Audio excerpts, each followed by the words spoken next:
Alors on compare, on prend, on teste, on utilise. Puis on jette, on remplace et on amasse. Pas seulement les choses, les personnes aussi. Nos relations amoureuses et sexuelles sont à l'image de la société de consommation dans laquelle nous avons grandi. Pourtant, nous voulons être aimés. Être aimés durablement, être aimés pour ce que nous sommes. C'est notre désir le plus profond. Alors pourquoi y renoncer puisque c'est possible de le réaliser? Je suis Thérèse, la cofondatrice de SEM, et vous écoutez Love Care, le podcast de l'amour durable. Elle aime les grands espaces et la solitude. Elle aime intensément son mari. Une bonne bière aussi, prendre des bains, se laisser surprendre par la puissance de l'intimité des cœurs dans les relations. Bonjour Sophie. Bonjour Thérèse. Je suis très heureuse de te recevoir dans ce podcast et puis même j'étais très impatiente parce que on a eu l'occasion de se rencontrer dans le cadre d'une présentation de nos différents projets. Tu vas nous expliquer ton projet qui est vraiment tourné vers les couples qui vivent des moments de séparation géographique. Alors moi ça m'intéresse personnellement parce que c'est quelque chose que je peux vivre régulièrement. Ça m'intéresse parce que j'ai des frères et sœurs qui peuvent vivre cette expérience aussi, des amis, des patients et je pense que ça peut rejoindre une réalité que de nombreuses personnes connaissent. Donc, merci beaucoup d'être là. Et peut-être, avant de commencer, est-ce que tu pourrais te présenter ? Merci Thérèse de ta confiance. Je suis également très heureuse de te retrouver.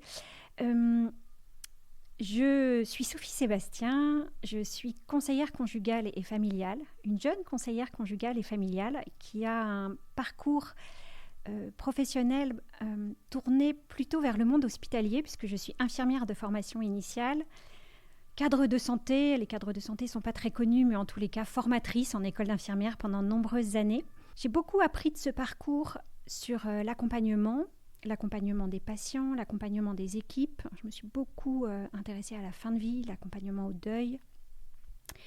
Et puis, au détour d'une vie bien remplie, j'y reviendrai sûrement, d'une vie familiale, en tous les cas bien remplie, assez bousculée peut-être par la mobilité géographique et la séparation en particulier. J'ai vécu un burn-out peut-être salutaire, c'est le mot quand même que j'emploierais aujourd'hui avec du recul, qui m'a permis de me retrouver et de savoir exactement vers quoi j'avais envie d'aller pour continuer dans ces démarches d'accompagnement. Et c'est le couple, les familles qui se sont en tous les cas imposées dans ce choix. Jeune diplômée, j'ai envie de dire, j'ai rencontré, ou en tous les cas on s'était rencontrés d'ailleurs sur les bancs de l'école, Aude Lassara, qui est aujourd'hui mon associée. Et nous avons lancé, c'est une jeune pousse, une jeune entreprise qui s'appelle le cabinet Exprime, et qui a pour ambition d'accompagner autrement la mobilité géographique. Pourquoi je dis autrement ? Parce qu'aujourd'hui, il y a beaucoup de choses mises en place pour accompagner la mobilité géographique des collaborateurs, des militaires. Les entreprises proposent des packages mobilité, il y a un plan famille pour les armées. Donc on ne peut pas dire que ça ne soit pas pris en compte. Pour le coup, on s'est rendu compte qu'il y avait une part de la mobilité peut-être un peu invisible, qui laissait des traces au sein des couples et des familles. Je dirais même aussi des étudiants qui ont des vies amoureuses, qui aujourd'hui partent à l'étranger facilement pour des masters, des Erasmus. Et qu'en tous les cas, l'éloignement, le changement pouvaient laisser des traces dans les relations. Et on s'est dit que c'était une bonne porte d'entrée pour permettre aux couples et aux familles de se retrouver, que les choses soient dites et qu'en tous les cas, c'était vraiment nécessaire de s'y intéresser et de le prendre en compte. D'où le cabinet Exprime qui est né en juin 2022 avec Aude. Quelle bonne idée. C'était nécessaire parce que toutes celles et ceux qui ont déjà vécu des moments de séparation au sein de leur couple ont expérimenté que c'était quand même pas évident de s'aimer à distance. On dit loin des yeux, loin du cœur. C'est quand même l'expression. Est-ce que tu pourrais peut-être nous dire quelle est la plus grande difficulté que la majorité de ces couples traversent ? Alors, dans la mobilité géographique, je vois deux choses.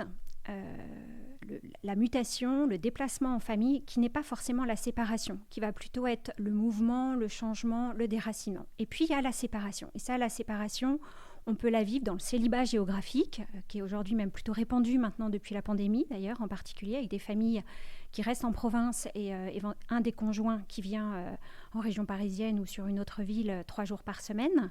C'est une forme de mobilité géographique. Il y a en particulier parce que je l'ai vécu étant femme de marin, les séparations. Et parfois au très long cours. Il peut y avoir des séparations de 3 jours, mais il peut y avoir de longues séparations d'au moins 5 mois, moi j'ai vécu jusqu'à 9 mois par an.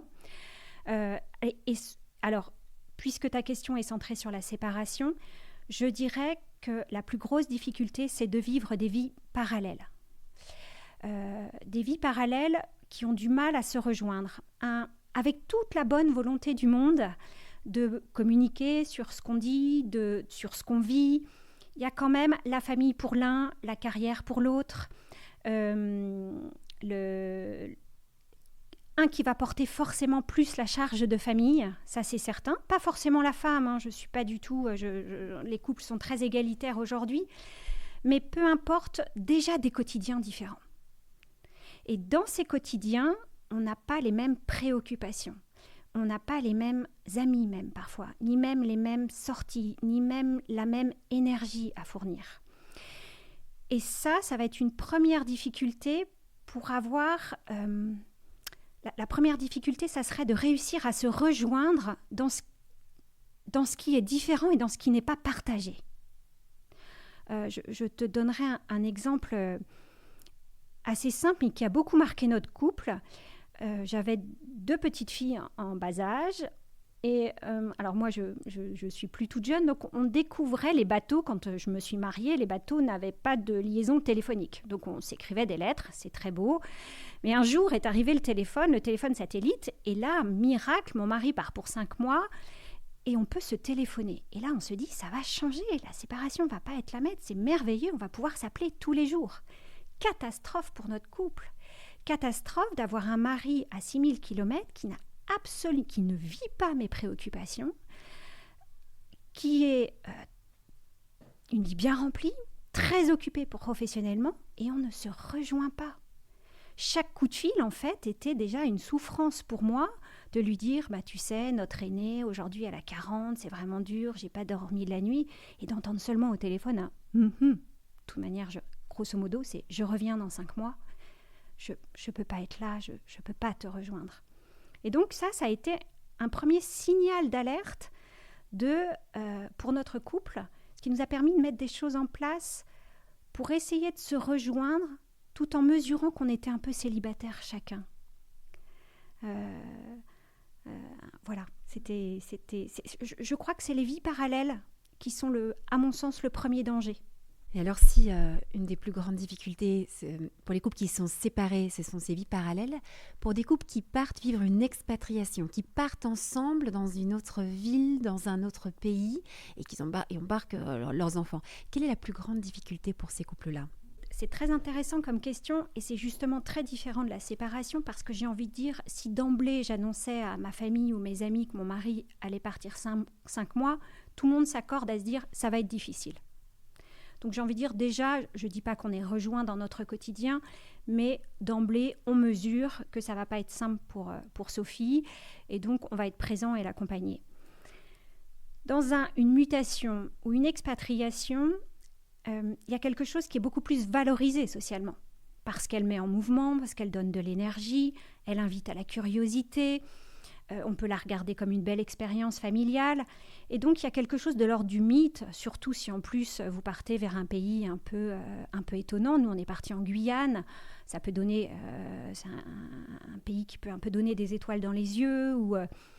Et donc là, je crois qu'il y a une forme d'excitation au départ. Et la plus grosse difficulté, ça va être, un peu comme dans le mariage, la lune de miel, une fois passée, c'est la désillusion. La désillusion parce qu'en fait, il y a le déracinement, les amis qu'on a laissés, les proches, parfois des enfants qui ne s'adaptent pas si bien. On a beau les stimuler en disant qu'ils vont revenir bilingues, il faut quand même être dans des nouveaux systèmes scolaires.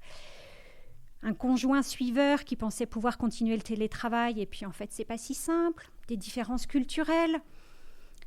Le conjoint qui est parti et qui lui est sur une prise de poste, pas si simple non plus. Donc vient un peu cette désillusion avec une fatigue, parce qu'en fait, ça demande quand même beaucoup d'énergie. Et ça, tout le monde se l'accorde à dire. Il faut trouver une maison, il faut se renseigner, il faut bouger, découvrir une nouvelle ville, rencontrer des nouveaux amis. Enfin, et je crois que la première difficulté, elle est cette espèce de chute qui, en plus, n'est pas tellement entendue par l'entourage. Ah, t'es à l'île Maurice, ça doit être génial. Et donc, le plus dur, c'est qu'on ne s'autorise même pas à se plaindre. Un petit peu comme ce qu'on entend maintenant sur la maternité. Ah, t'as un nouveau-né, ça doit être merveilleux. Ben non, en fait, je dors pas la nuit, je suis épuisée, et puis c'est pas si simple. Tout ce qui est très valorisé socialement est parfois plus difficile à mettre en mots et à être complètement intégré pour s'autoriser, en fait, à trouver ça difficile. Mais alors du coup, Sophie, je te pose la question très simplement. Est-ce que c'est possible ? D'abord, est-ce que c'est possible de vivre un amour à distance ? Au bout de combien de temps c'est trop dangereux pour le couple ? Est-ce que c'est au bout d'une semaine, 5 mois ou est-ce que c'est le fait que ça s'installe dans un schéma régulier ? Par exemple, moi, intuitivement, j'aurais plus de difficultés à vivre avec une séparation qui s'est installée régulièrement, c'est-à-dire que moi, je suis en province, mon conjoint va travailler à Paris et part du lundi au jeudi ou au vendredi. Et c'est quelque chose qui est routinier. Par exemple, moi, je trouverais ça plus risqué pour ma relation parce que j'ai l'impression qu'on aurait vraiment une double vie chacun. Et tu vois, c'est dans mon imaginaire, hein, je te le transmets comme ça de façon hyper spontanée. Et il partirait faire une course de bateau pendant 3 semaines. Je le vivrais de manière beaucoup plus sereine. Ou bien il partirait faire un projet professionnel pendant plusieurs mois aussi. Enfin, quand c'est limité, ça me semble plus facile. Déjà, quand je te dis ça, qu'est-ce que tu en penses ? D'abord, au niveau de la distance géographique, on va revenir sur ce premier point. Ça m'amuse un peu et ça me fait sourire de t'entendre dire ça, parce qu'en fait, je ne suis pas du tout surprise dans tous les cas de ton premier choix spontané qui serait peut-être plutôt de vivre une séparation ponctuelle, peut-être longue, plutôt que le quotidien, parce que c'est ce que je te disais tout à l'heure, je te voyais bien vivre des choses assez intenses. Et la séparation sur un temps plus ou moins long, mais qui serait plus ou moins ponctuel, est quelque chose d'intense. Donc, je ne suis pas très surprise. Ce qui me convenait aussi, je crois, assez bien. On peut y arriver, c'est propre à chaque couple. Je ne pourrais pas dire qu'est-ce qui est le plus facile ou le plus difficile. En tous les cas, ce qui va venir user, c'est ou quand ça se répète ou quand ça dure trop longtemps. Alors, un couple peut très bien trouver son rythme pendant 10 ans avec un célibat géographique. Je remets pas ça en cause. Mais s'il y a une souffrance de la part de l'un de deux qui est enfouie, qui n'est pas exprimée, c'est là que l'usure va arriver avec une notion qui est un peu conceptuelle mais qui s'exprime assez bien, que je vais illustrer par un exemple, qui est la question de la dette. La dette dans un couple, c'est tu es redevable ou alors je me sens redevable. Grâce à moi, tu as réussi ta carrière, j'ai mis la mienne entre parenthèses, aujourd'hui c'est mon tour, j'en ai marre. Je me suis occupée des enfants pendant 10 ans, j'en ai assez. Voilà, c'est la question de la dette. Et ça, la question de la dette, c'est un vrai sujet pas du tout que sur la mobilité géographique au sein des couples, hein. On le voit en entretien, elle se pose sur plein d'autres sujets, ne serait-ce parfois le mot est mal choisi, mais ne serait-ce que la maternité.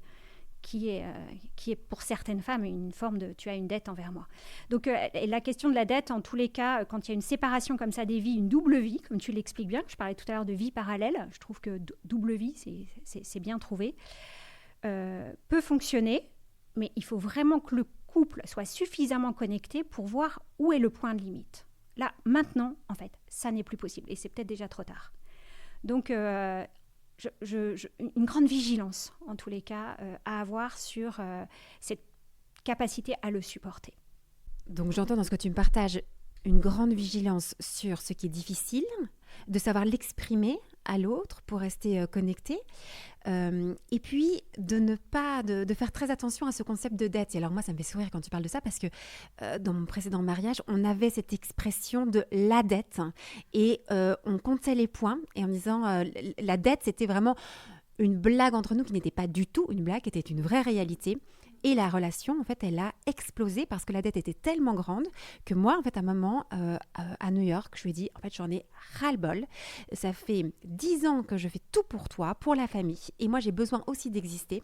Et j'ai vraiment dit, maintenant, la dette, c'est plus possible. Et puis, à un moment, c'est que la dette, c'est qu'on a l'impression que jamais tu vas réussir à la rembourser aussi, quoi. Tu vois ce que je veux dire? C'est que tu as tellement donné jusqu'à l'épuisement pour l'autre que, en fait, tu dis, maintenant, c'est à mon tour d'exister. Et on voit bien que là, il y a quelque chose qui n'est pas du tout ajusté dans la relation et qui me semble aussi très dangereux. Et aujourd'hui, moi aussi, je passe beaucoup de temps à dire aux couples que je rencontre ou j'accompagne, attention à ce concept-là de renoncement, de sacrifice pour l'autre, parce que ça va vous péter la figure à un moment ou à un autre et ça ne va pas servir votre amour. Ça te rejoint ce que je te dis là? Oui, complètement. Alors moi, je suis très proche du monde militaire. Il y a beaucoup de dettes au sein des couples. La mobilité géographique, elle est dans l'ADN du militaire. Donc la question, elle n'est même pas de est-ce qu'on prend la décision de bouger. Elle s'impose. Il faut, à mon sens, pour peut-être éviter la dette, alors il y en aura toujours. Le calcul, c'est pas la même chose que la dette. Si on se met à calculer et à compter les points, c'est là qu'il y a un vrai danger. Il peut y avoir une dette. Moi, je crois que j'accepte aujourd'hui que mon mari ait pu continuer sa carrière, sûrement au détriment de ma vie professionnelle, mais c'est un choix que j'ai réussi avec le temps. Déjà, j'en ai pris conscience. Il est assumé. Et j'y vois aussi la valeur ajoutée pour moi et pour notre famille. Ça, c'est un travail que j'ai fait, je pense, après mon burn-out, justement. Ça en faisait partie, en fait, cette mobilité géographique et cette usure que j'avais. Elle était certes professionnelle, mais aussi familiale, d'avoir beaucoup porté. Et comme j'avais envie de reconstruire et de repartir, et qu'on avait envie de continuer notre amour, les choses sont aujourd'hui plus apaisées en mesurant aussi, en tout cas, un vrai travail d'introspection de « je n'ai sûrement pas choisi cette vie-là par hasard, je ne suis pas avec toi par hasard », une expression que tu connais qui est « à l'occasion de toi ». Grâce à toi, je suis et on est ce qu'on est aussi grâce à tout ça. Sans cette intensité, sans ces séparations, sans ces mutations nombreuses, on n'en serait sûrement pas là. Mais c'est un travail qui vient après un regard authentique sur la blessure et sur je vais dire presque une obligation d'aller dans le cœur à cœur et que chacun puisse reconnaître à l'autre ce qu'il a, je ne vais pas dire subi, en tous les cas, ce qu'il a mis en lui, porté et cru, cru que ça irait, alors qu'en fait ça n'allait pas. C'est un travail avec le temps, ça peut se faire avec le temps, toujours dans l'échange et surtout une vraie réflexion, quoi. Pas se dire je me laisse porter, je verrai après. À mon sens, ça ne marche pas. Oui, c'est ce que j'aime beaucoup dans ta proposition, c'est de reprendre la responsabilité de sa vie, de dire qu'une partie de moi a choisi cela aussi, ou adhère, comment est-ce que je peux y trouver une joie profonde à être là, dans cette vie-là. Cette responsabilité, à mon avis, elle est essentielle, au lieu d'accuser l'autre, finalement, d'être responsable de la situation qu'on traverse. Donc ça me semble fondamental.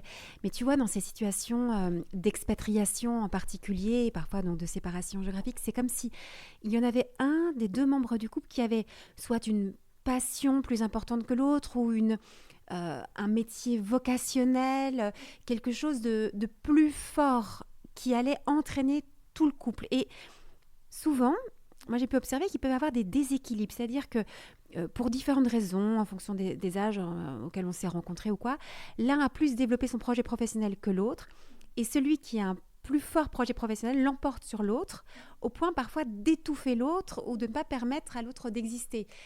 Ou même de pouvoir exister, développer son projet professionnel s'il se met en couple avec quelqu'un qui n'en a pas trop.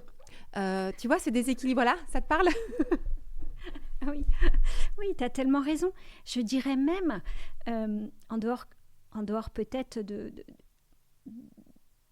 pour revenir à mon expérience, d'un mari qui est militaire, engagé, passionné par son métier, avec des amis qui me disaient assez simplement « tu es infirmière, c'est super, tu vas pouvoir le suivre et trouver du boulot partout. Grosso modo, tu ne mettras pas ta carrière entre parenthèses. » En fait, pas du tout, parce qu'avec un mari militaire qui n'est jamais là, une infirmière ne travaille pas le week-end, ne travaille pas la nuit, ne travaille pas le soir, et en fait est bien embêtée avec des enfants pour exercer son métier sans son mari. Donc en fait, il s'est révélé que c'était très difficile pour moi de continuer à travailler, alors qu'en effet, j'avais un peu du travail partout. Il y a, en dehors de, en effet, cette passion qui peut venir susciter le déséquilibre. Je reviendrai encore à « et pourquoi je l'ai choisi ?» Sûrement parce qu'il était passionné, sûrement parce qu'il était engagé. On adhérait l'un et l'autre à une notion de service. On était tous les deux dans le service public. Je pense qu'il y avait quelque chose de l'ordre et qui me plaît. Aujourd'hui, je reconnais que j'aime ça, c'est mon mari. Son engagement est aussi le reflet de l'engagement qu'il peut mettre dans notre relation. Donc, en fait, ça me plaît assez. Puis, il y a aussi parfois des déséquilibres, et là, c'était aussi un déséquilibre de réalité financière. Il est très clair que si moi, j'avais dit à mon mari nous resterons à Paris avec un salaire d'infirmière et 3 enfants, ça ne tient pas. Notre vie de famille ne tient pas. Là, c'est une réalité de... et je le vois dans les couples qu'on accompagne, celui qui gagne le plus est souvent celui qui entraîne. Pour le coup, je crois qu'aujourd'hui, je garde une revanche là-dessus. Il y a un cercle vicieux qui va s'installer parce qu'on va à un moment prendre un choix de partir à l'étranger. Alors, souvent aussi, quand les enfants sont petits, au moment où on construit sa famille, ça tombe bien de partir à l'étranger parce que quand ils sont petits, il n'y a pas trop de problèmes de scolarité. Donc, au moment où on développe sa carrière, il va y avoir à la fois le phénomène de la maternité, enfin l'expérience de la maternité qui peut faire qu'on diminue professionnellement. Et si en plus on le cumule avec l'expérience de l'expatriation, on diminue encore plus professionnellement. Et puis, la famille peut s'agrandir. Et à un moment, on a des charges familiales assez importantes. Puis peut-être on s'est aussi habitué à un certain niveau de vie, un certain confort de vie. Et donc, on ne peut plus opérer le point de bascule, puisque maintenant, on est bloqué. Donc, par exemple, je prends le cas un peu classique, mais...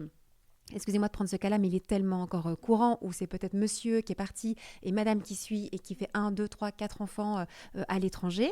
Mais lui, il a développé sa carrière, il a développé un certain niveau de vie et elle ne pourra pas le rattraper.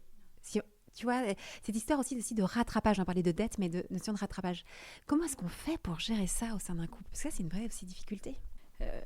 La première chose, c'est que ça puisse être dit. Ça ne va pas suffire. Mais que ça puisse être dit.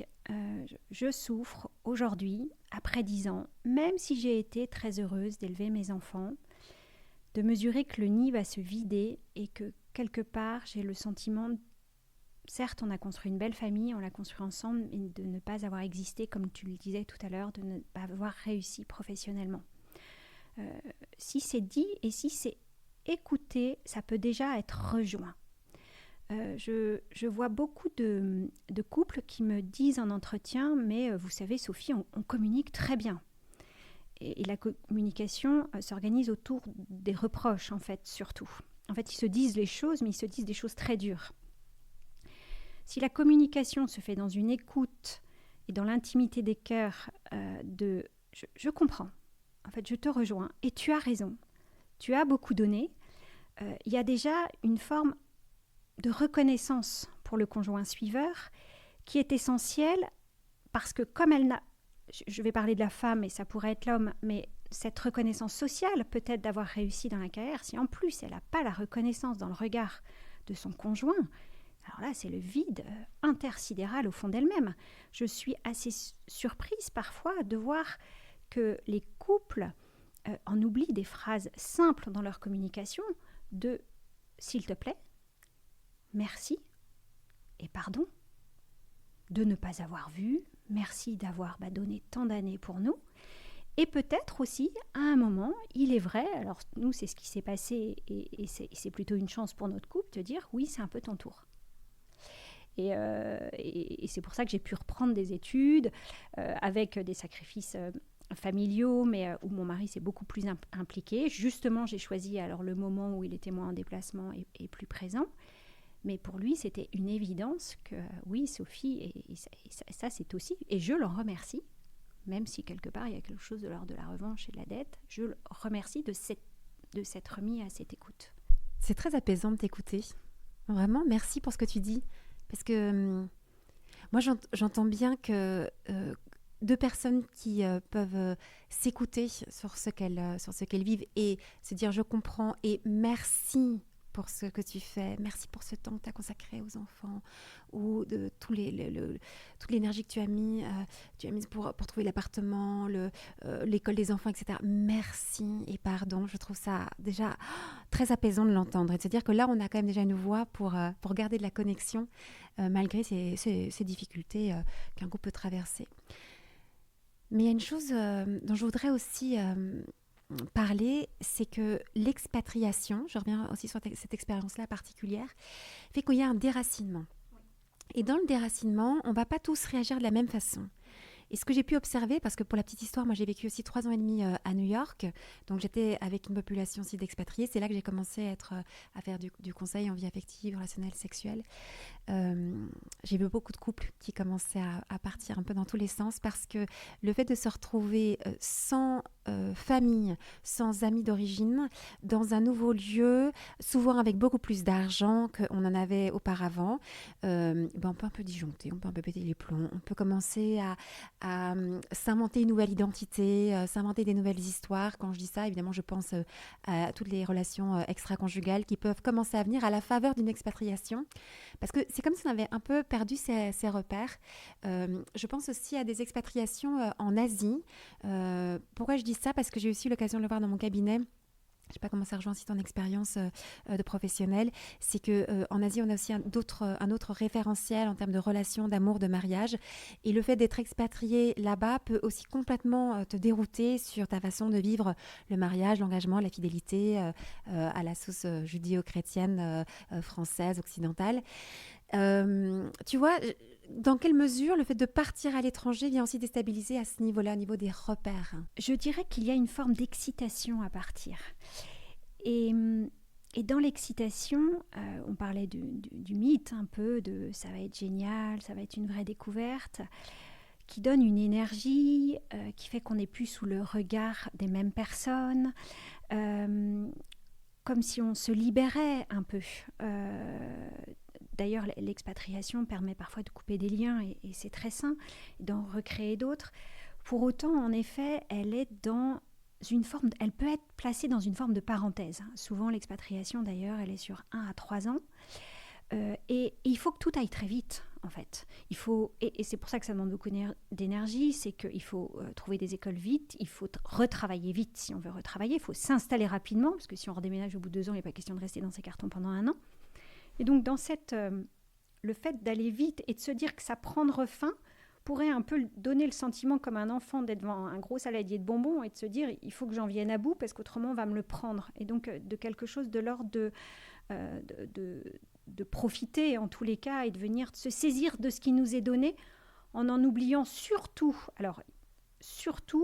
si le couple est déjà en difficulté. Alors, il n'y a pas plus de séparation ni même dans les séparations de longue durée comme dans les armées que dans l'expatriation, que dans la vie réelle, c'est plutôt ce que je voulais dire. Il n'y a pas plus de séparation. Par contre, ça peut venir exacerber des difficultés. Donc, en effet, dans un milieu différent, avec plus d'argent, si en plus il fait chaud, qu'il y fait beau et qu'on est dans des pays où on a aussi beaucoup de personnel de maison parfois, et donc on est beaucoup plus libre, beaucoup plus à faire des nouvelles rencontres, il peut y avoir une tentation de se débrider et de se dire j'en profite avant le retour et de le vivre comme une parenthèse. Ça, c'est des choses qui peuvent être un petit peu...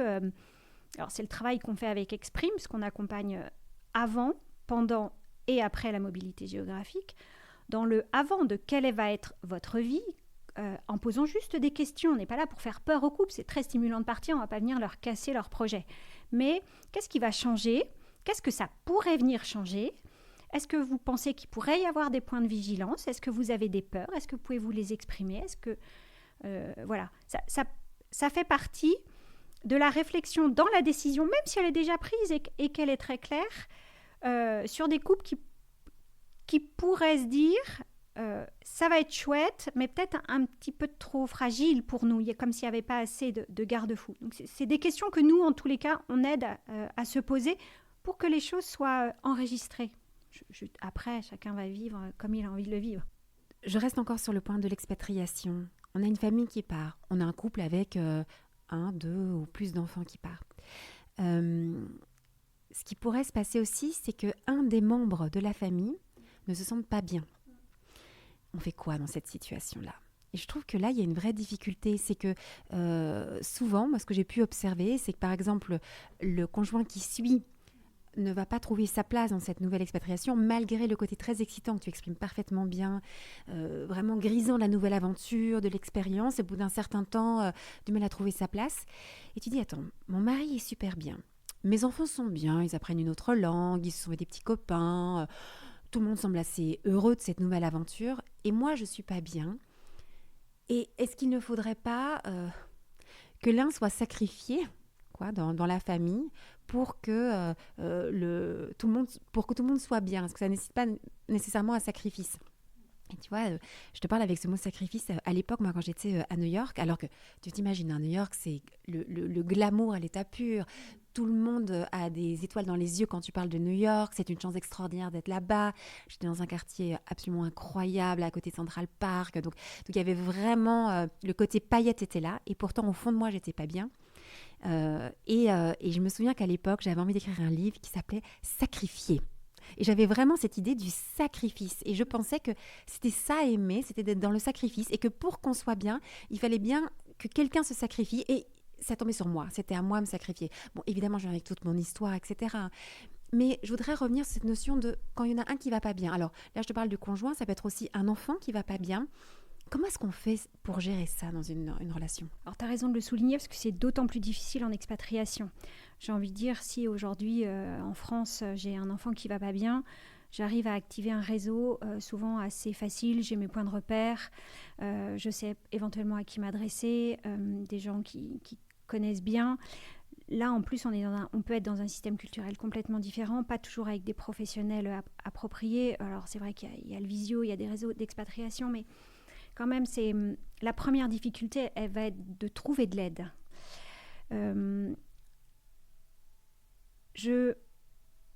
Deux choses. Je pense que quelqu'un qui ne va pas bien, que ça soit le conjoint ou un des enfants, dit quelque chose de ce que vit la personne. Ça, c'est certain. La femme, d'ailleurs, quand tu disais est-ce qu'on ne pourrait pas avoir envie d'aller voir ailleurs rien que dans le couple, c'est peut-être surtout justement quand on ne va pas bien qu'on se dit, et dans la notion de sacrifice, j'ai déjà suffisamment payé, à moi de me faire plaisir. Bon, c'est en tous les cas, à mon sens, une fragilité, donc il faut en être bien conscient. Donc il y a déjà que la personne qui ne va pas bien ou qui voit que son enfant ne va pas bien puisse demander de l'aide. C'est la priorité absolue, se faire accompagner pour que cette personne puisse dire qu'elle ne va pas bien et qu'elle s'autorise. Parce que quand tout le monde va très bien, c'est un peu difficile de dire en fait, moi je ne suis pas bien et moi j'ai envie de rentrer. Et là, ça vient exploser le plaisir familial presque. Il y aurait de la culpabilité en plus à ne pas aller bien. Donc de pouvoir le dire. Et puis cette personne, elle s'écrit dans un système. Donc, elle peut aussi venir dire quelque chose du système qui, en fait, ne va peut-être pas si bien que ça. Alors là, je vais peut-être un peu loin, mais on parle parfois d'un enfant qui ne va pas bien et qui est en fait un enfant symptôme. En fait, d'une relation où, justement, l'enfant ne va pas bien, mais parce que sa maman va particulièrement mal. Donc, si, en plus, on peut se faire accompagner au niveau du système familial, du couple, parce que quelqu'un qui ne va pas bien dans une famille a des répercussions sur l'ensemble de la famille, peut-être qu'on va se mettre à s'occuper que de l'enfant qui ne va pas bien. Et au final, c'est aussi les autres enfants qui vont souffrir. Il peut y avoir, ça peut être l'occasion aussi de reproches. Tu vois, c'est encore moi qui m'occupe des enfants. Toi, tu es dans ta prise de poste, tu n'arrives pas à voir que ton ado ne va pas bien. Et c'est encore moi qui porte. Et moi, on avait dit que j'arriverais à continuer mon travail et mon télétravail. Tu n'as pas l'impression de t'en préoccuper. Bon, ça peut... en fait, ça vient déséquilibrer l'ensemble du système. Donc, je dirais que la première chose, c'est s'autoriser, à nouveau échanger, et il y a des enjeux émotionnels tellement forts au sein même des familles que vraiment passer par un tiers me paraît essentiel.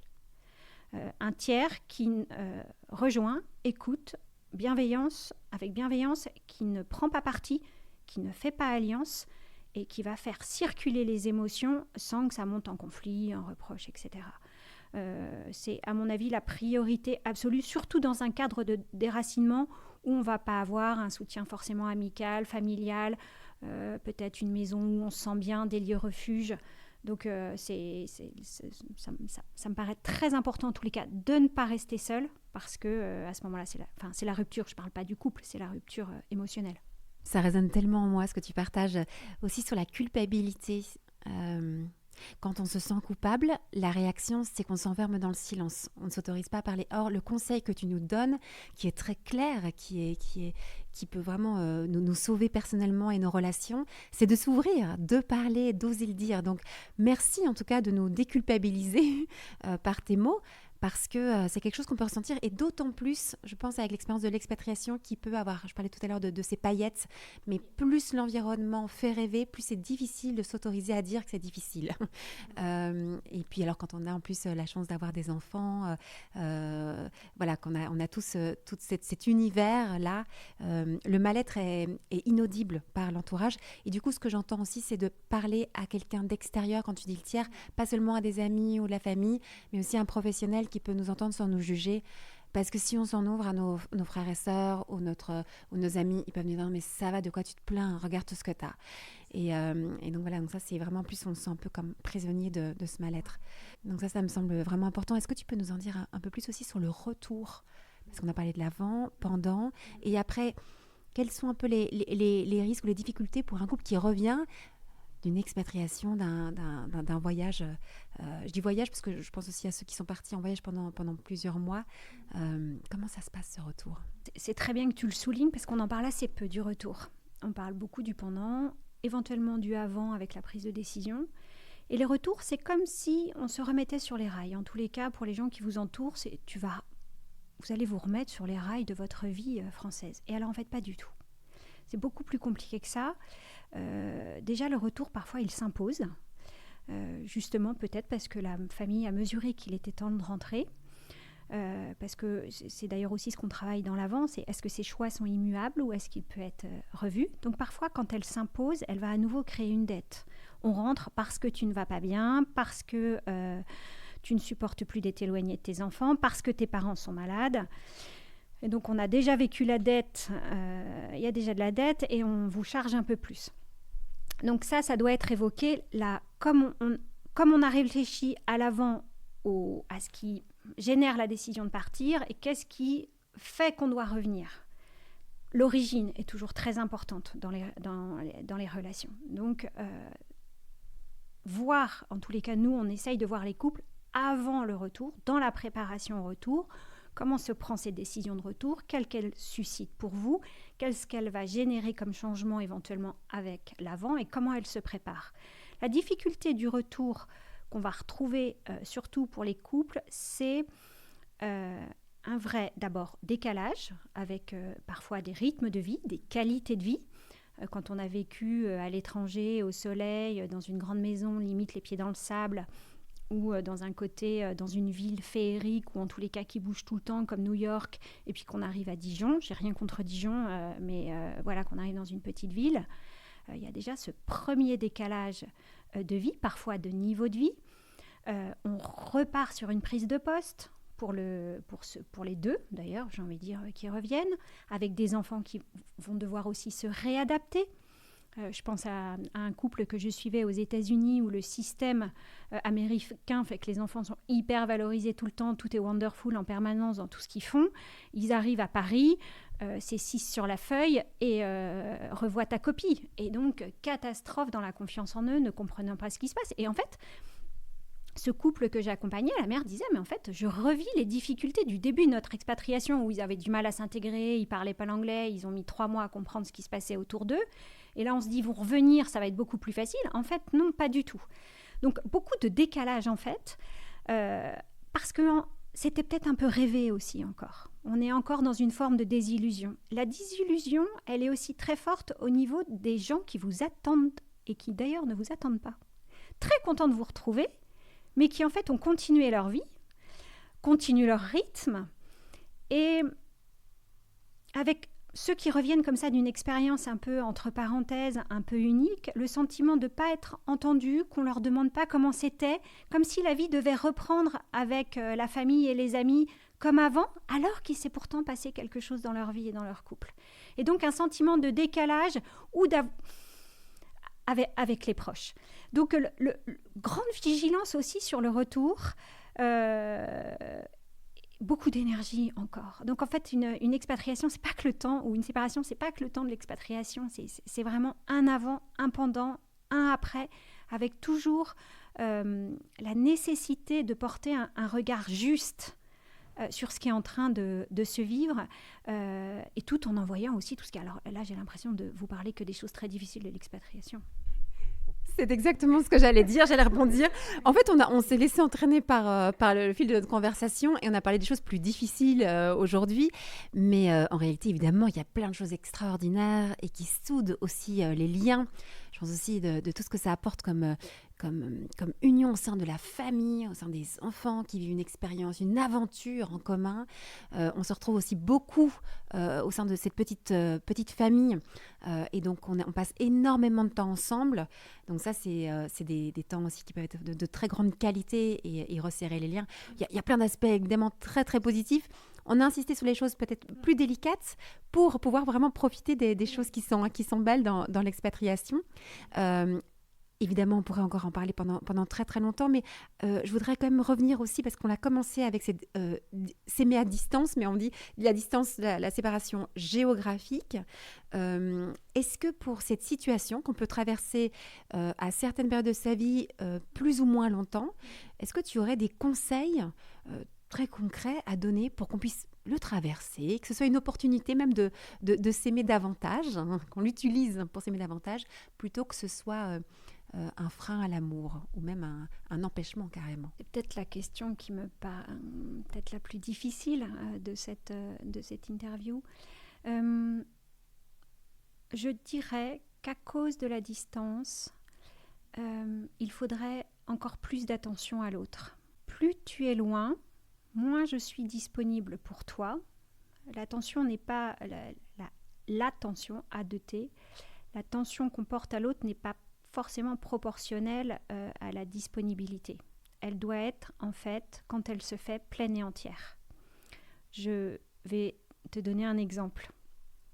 Quand justement les lignes téléphoniques sont arrivées sur les bateaux, on s'est dit on va pouvoir s'appeler tous les jours, et c'était une catastrophe parce qu'en fait, moi j'étais toujours fatiguée de ma journée, énervée de comment ça s'était passé, j'avais géré les enfants, mon boulot, et donc en fait j'étais pas disponible, j'étais disponible pour faire des reproches.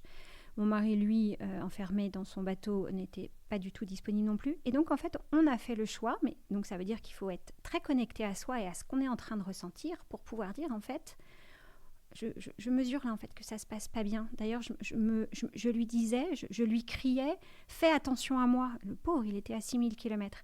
Eh bien, on a trouvé, mais c'est un échange à deux, on a trouvé la solution qui était de ne plus s'appeler. Alors, c'est assez surprenant.